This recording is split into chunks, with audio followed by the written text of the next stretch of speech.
8-year-old Maya had no idea that as she slept alone in her riverside cabin that night, 40 armed warriors would appear at her doorstep at dawn and change her life forever. But what she knew even less was that the single act of kindness she would perform in just a few hours would end a 200-year war between two enemy tribes and create a legend that would be whispered around campfires for centuries to come. The child's screams echoed across the rushing water as darkness crept over the wilderness like a living shadow. Maya Anderson, barely 8 years old, dropped the firewood she'd been gathering and rushed toward the sound, her bare feet splashing through the muddy riverbank. Through the evening mist that rose from the water like ghostly fingers, she saw her Minus, a girl about her own age, struggling desperately in the shallow rapids, one leg clearly injured as she fought against the merciless current. Most frontier children would have run back to their families, hearts pounding with terror. But Maya had no family to run to, no warm hearth to flee toward, no strong arms to protect her. The tiny cabin behind her held only the memory of her grandmother, Margaret, who'd passed 4 months ago during the harshest blizzard anyone could remember, leaving her completely alone in this isolated stretch of river country where wolves howled in the night and winter claimed the weak without mercy. Perhaps that's why she didn't hesitate when she heard that desperate cry. Perhaps that's why months of crushing loneliness had made her brave in ways that children with families could never understand.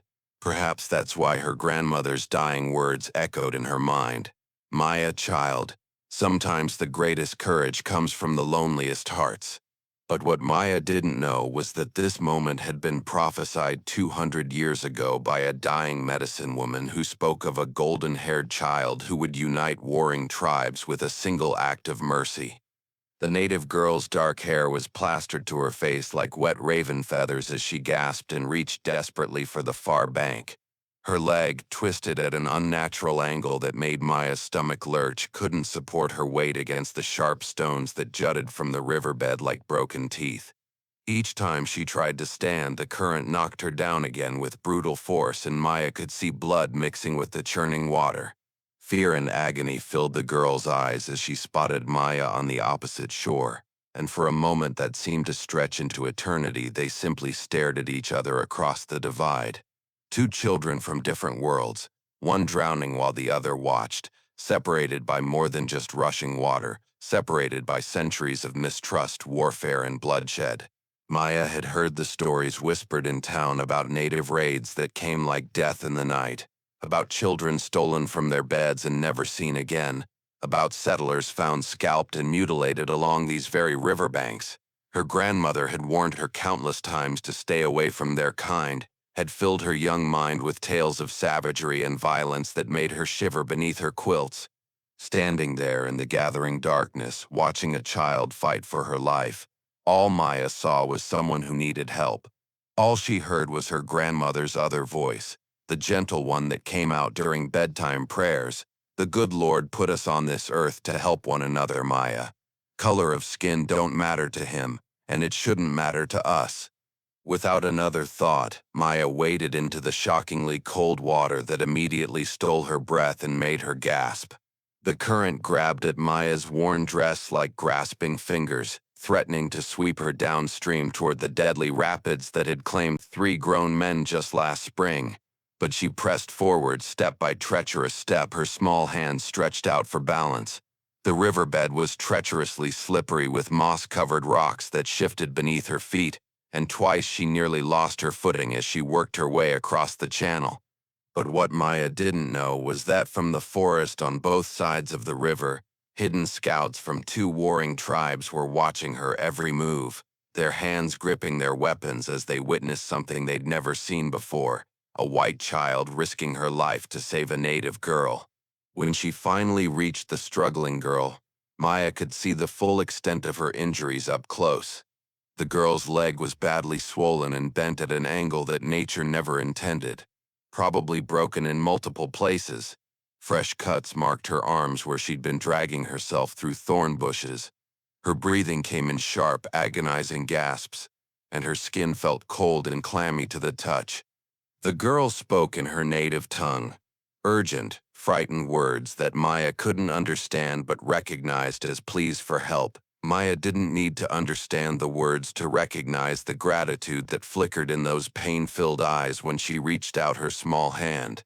Working together with desperate determination, they managed to get the injured child to the safer, shallower water near Maya's side of the river. But getting her up the muddy bank proved even harder. The girl who managed to whisper Aiyana when Maya pointed to herself and said her own name couldn't put any weight on her damaged leg without crying out in agony. Maya, small and underfed as she was, had to half carry, half drag her new companion up the steep slope to the cabin. By the time they reached the rough wooden door, both girls were exhausted and soaked through. Maya's grandmother had left behind basic medical supplies, and Maya did her best to clean Aiyana's wounds with precious soap and water heated over the fire.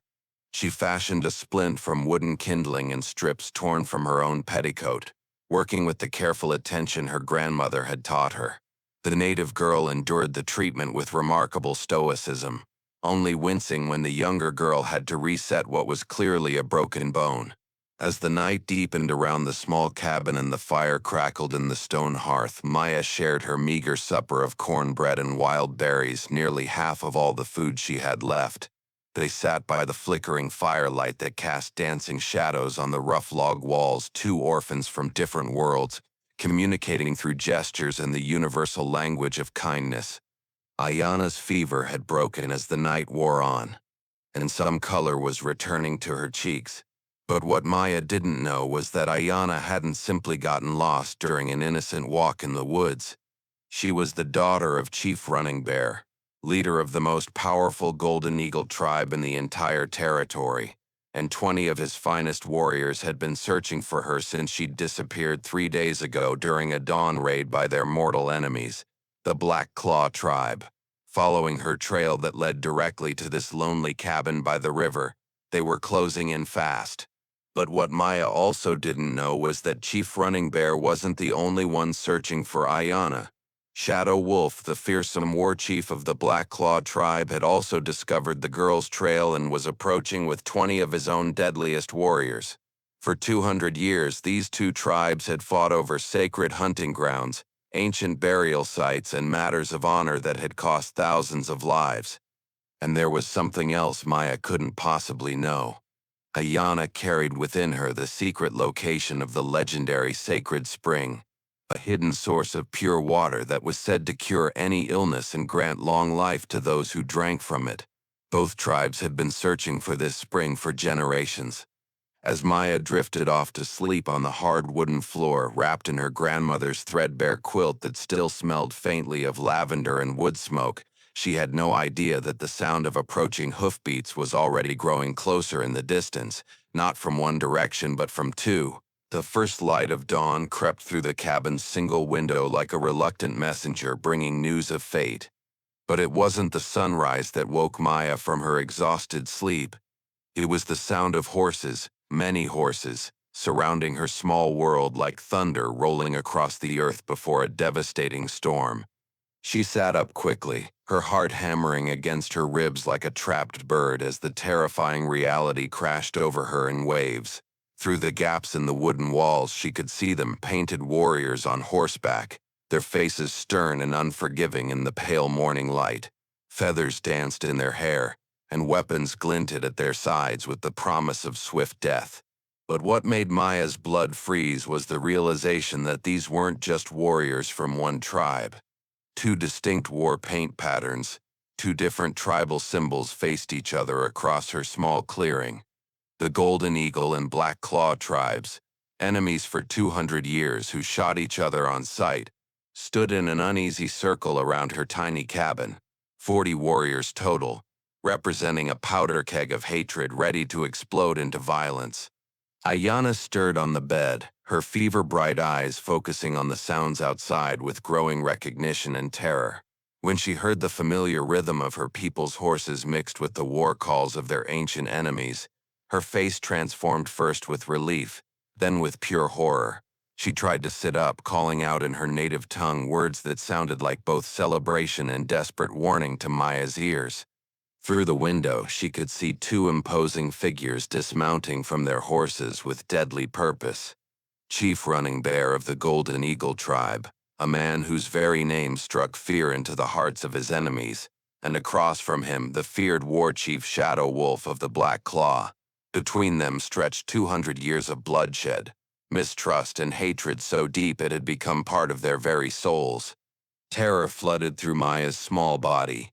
Everything she'd ever heard about what happened to children who got caught between warring tribes came rushing back to her. The stories of burned homesteads where only charred bones remained, of families that simply vanished in the night, of children taken and never seen again. She had saved Aiyana's life, but now it seemed she had placed herself directly in the path of a war that had been brewing for centuries.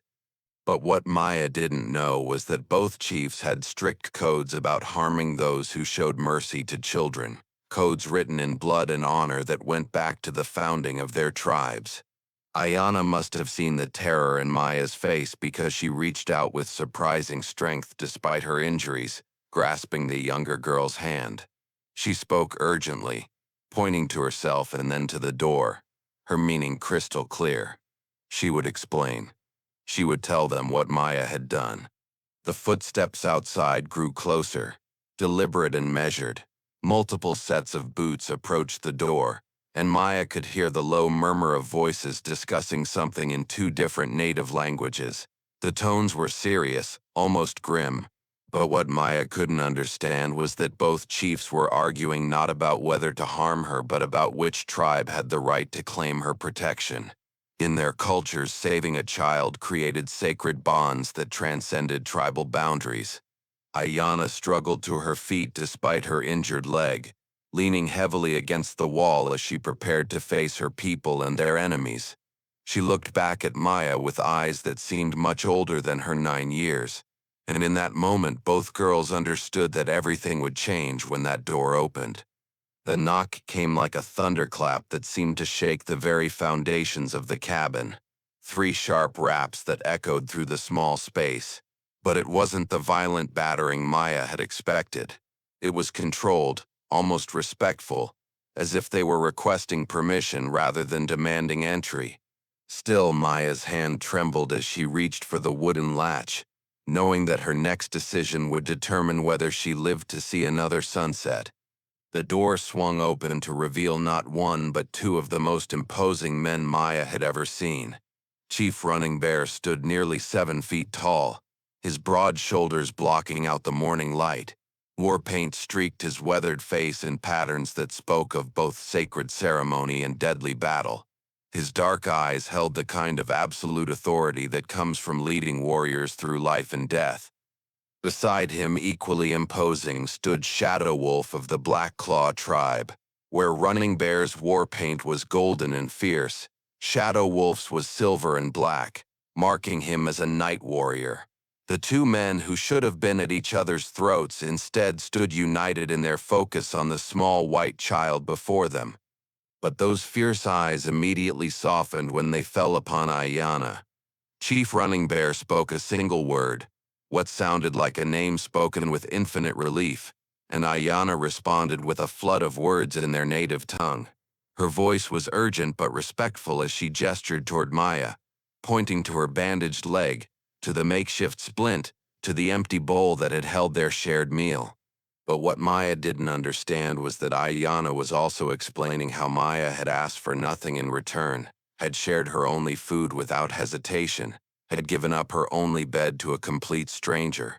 In both tribal cultures, such selfless generosity was considered the highest virtue. Maya stood frozen in the doorway, barely reaching the chief's chests as more warriors gathered behind them. Their faces remained unreadable, but she could feel their eyes taking in every detail. The medicine supplies scattered on the table, the blood-stained cloth from Aiyana's wounds, the careful way the native girl favored her injured leg. As Aiyana continued speaking with growing passion, something remarkable began to happen that defied 200 years of hatred. The tension that had filled the air started to dissipate. Both chiefs' expressions changed from stern authority to something that looked almost like wonder. Their gazes shifted between Aiyana and the small white child who had clearly spent the night caring for her. Other warriors from both tribes leaned forward to hear Aiyana's account, their weapons slowly lowering as the story unfolded. Maya caught her own name repeated several times, and each time Aiyana said Maya, she would gesture with obvious gratitude, touching her heart and then extending her hand toward her rescuer. But the moment that changed everything came when Aiyana struggled to demonstrate what had happened at the river. Despite her pain, she mimicked falling into the water, showed how Maya had waded in to help her despite the danger, acted out the careful journey to the cabin.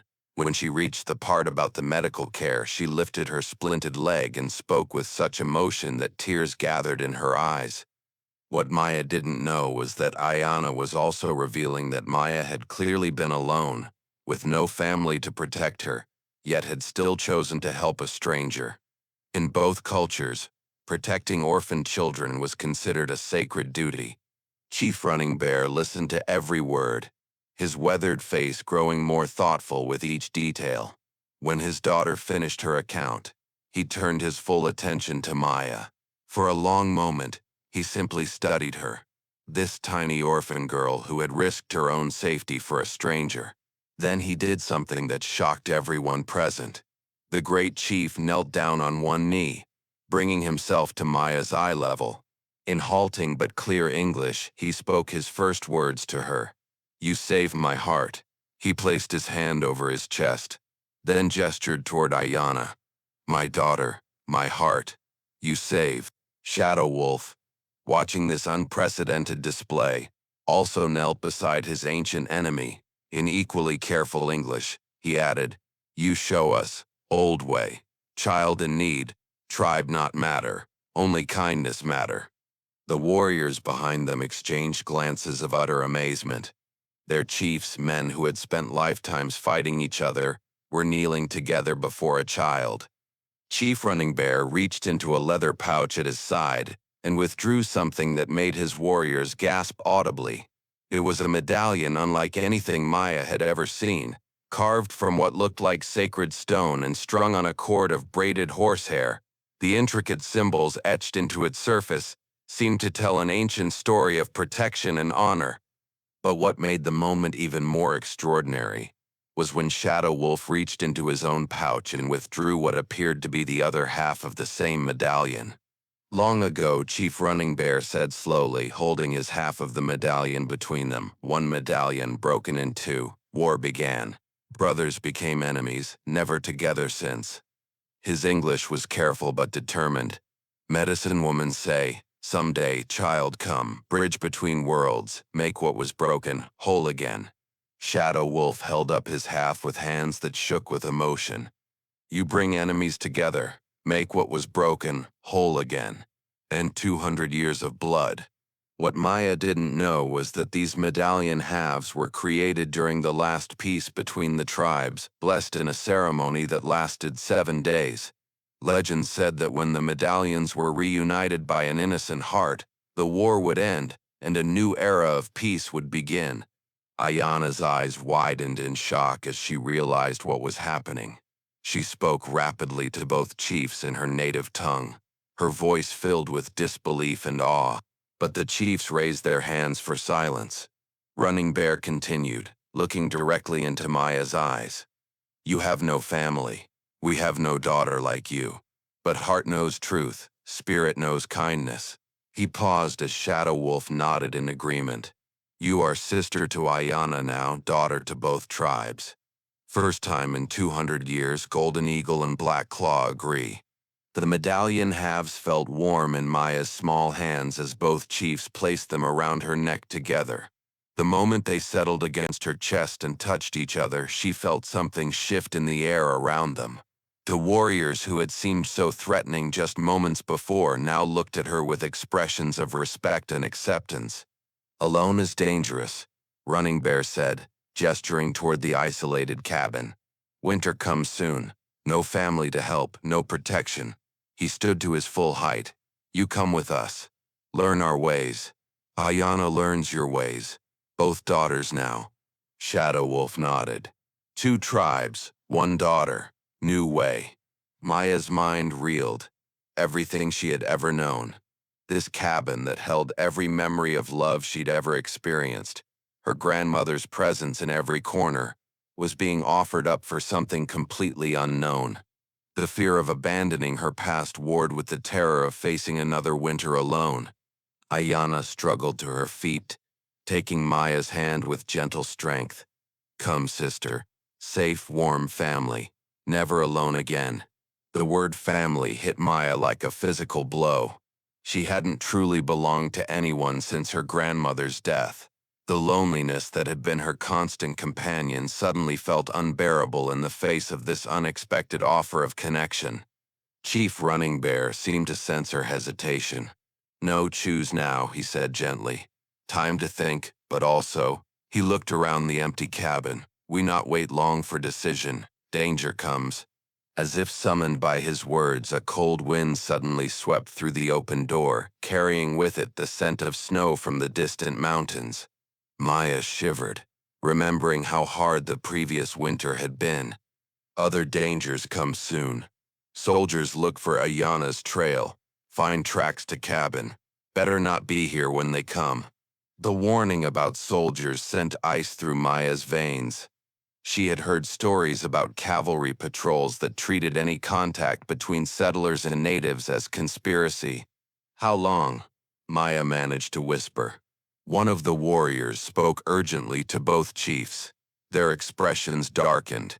Midday today, Running Bear said, pointing toward the sky. Maybe sooner.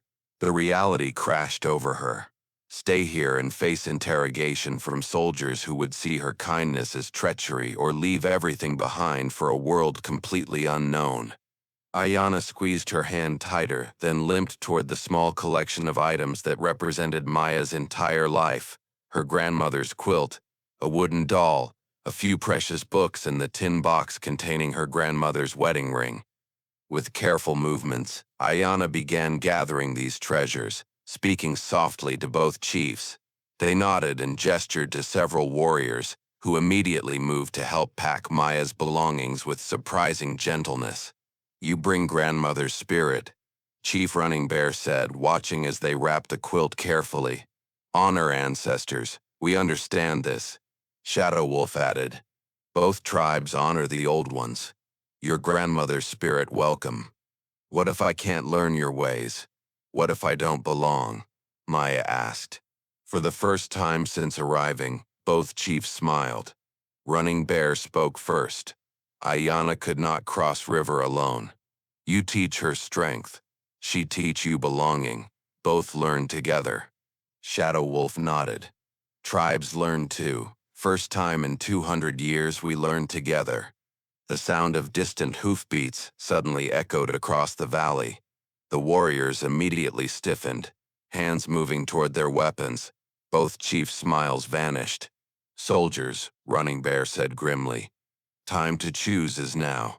Maya looked around the cabin one last time. At the rough wooden table where her grandmother had taught her to read. At the fireplace where they had shared countless quiet evenings. At the window that framed the river where her new life had begun. Then she looked at Aiyana, who was watching her with eyes full of hope, at Chiefs Running Bear and Shadow Wolf, who had offered her family, at the warriors from both tribes who had already accepted her as one of their own. The hoofbeats were getting closer. Maya reached up and touched the sacred medallion, feeling its weight and warmth. Then she made the decision that would reshape two worlds. I'm ready, she said. I choose family. I choose love. I choose hope. The moment Maya spoke those words, the warriors moved with practiced efficiency. Within minutes, her possessions were secured on horseback and a gentle mare was brought forward, calm and steady, chosen for a child who had never ridden. Chief Running Bear lifted Maya onto the horse's back, then carefully helped Aiyana up behind her. Hold tight to sister, he instructed. She keep you safe on horse. You keep her safe in heart. Shadow Wolf mounted his war horse and positioned himself on Maya's other side. For the first time in 200 years, Golden Eagle and Black Claw warriors rode together, united in their protection of the small girl who had become their salvation. As they prepared to leave, Maya took one final look at the cabin. The morning sun painted its weathered walls gold, and for a moment she could almost see her grandmother standing in the doorway, nodding with approval. The combined war party moved out silently, following ancient deer trails through dense forest. These were paths that had been old when the first white man set foot on this continent, trails known only to those who moved with the rhythm of the earth. The warriors positioned themselves protectively around the two girls, with scouts ranging ahead and behind. Every few minutes, both chiefs would ride close to check on them. But it was Aiyana who proved to be Maya's anchor during those first terrifying hours. Despite her injured leg, she remained steady, offering quiet words of encouragement. She pointed out landmarks: an eagle's nest high in an ancient pine, a waterfall that sang through the rocks, a meadow where wild horses grazed. My people travel these paths many seasons. Safe paths, protected paths. But what Maya didn't know was that these weren't just trails. They were sacred paths kept secret from white settlers for generations, paths that connected the two tribes' most holy places. The deeper they rode into wilderness, the more Maya understood that she was entering a world that existed parallel to everything she had known. This wasn't empty frontier land. It was home to people who knew every stream, every game trail, every place where medicinal herbs grew. As the sun reached its peak, they crested a ridge that took Maya's breath away. Spread below them was a hidden paradise where a crystal-clear river meandered through grasslands dotted with teepees from both tribes. Smoke rose peacefully from cooking fires, and she could see people moving about their daily tasks. Children played near the water's edge, their laughter carrying on the wind. Women worked on elaborate beadwork, while men tended to horses that moved like poetry across the landscape. But what was most remarkable was seeing Golden Eagle and Black Claw tribal members working together for the first time in 2 centuries. They were sharing resources, their children playing side by side. The arrival of their chiefs with the legendary United Medallion had already begun healing wounds that had festered for generations. Home, Aiyana whispered, and Maya could hear joy and relief in that single word. As they descended into the valley, Maya noticed people stopping their activities to stare. Word of their approach had preceded them, and curiosity about the white child wearing the sacred medallion was evident on every face. Both chiefs rode ahead to speak with tribal leaders who had gathered near the largest teepee. Their conversation was brief but intense, and Maya could read the growing excitement in their body language. Finally, both chiefs returned and helped both girls down. The entire community had gathered in a circle so large it seemed to encompass the world. My people must hear the story, Running Bear explained. Must understand why White Child wears sacred medallion. Shadow Wolf added. Both tribes decide together. First time in 200 years. Maya's heart hammered as she realized that her fate hung in the balance of this moment. The circle seemed to stretch endlessly as both chiefs began speaking to their combined peoples. Their voices carried the weight of ceremony as they recounted how Running Bear's daughter had been lost, how a small white child had risked her safety to save a stranger, how that act of kindness had brought ancient enemies together. Aiyana stepped forward despite her injured leg, her voice clear and strong as she added her testimony. She spoke with passion about Maya's courage at the river, about the gentle care she had received, about finding friendship where she had expected fear. But what moved the crowd most was when Aiyana described how Maya had given up her only bed, shared her only food, and asked for nothing in return. In both cultures, such selfless generosity was legendary. An elderly woman near the front raised her hand to speak. Her words were measured and thoughtful, and Maya could sense this woman held significant influence.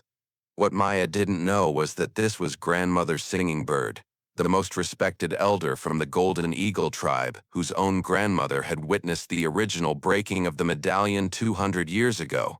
The discussion that followed was respectful but thorough. Some spoke of amazement at the unity between tribes. Others talked about ancient prophecies being fulfilled. All voices spoke of the sacred duty to protect the child who had made this miracle possible. But it was a small voice that ultimately sealed Maya's fate. A boy no older than 6 pushed through the crowd and walked directly to Maya. He looked up at her with bright eyes and said something that made the entire circle fall silent. Both chiefs translated, their voices thick with emotion. He says, "She has the same lonely eyes I had when my parents went to the spirits. Lonely children should help each other become not lonely." Grandmother Singing Bird stepped forward and studied Maya for a long moment. Then she reached out and gently touched the sacred medallion. When she spoke again, her tone carried the weight of prophecy fulfilled. Both chiefs smiled as they translated. Grandmother Singing Bird says, "The spirits sent you to save Aiyana because they knew we needed to save each other too." She says, "A child brave enough to save an enemy's daughter is a child worthy of ending our war." The circle erupted in voices of agreement and celebration. Women came forward with gifts while children gathered around with eager curiosity.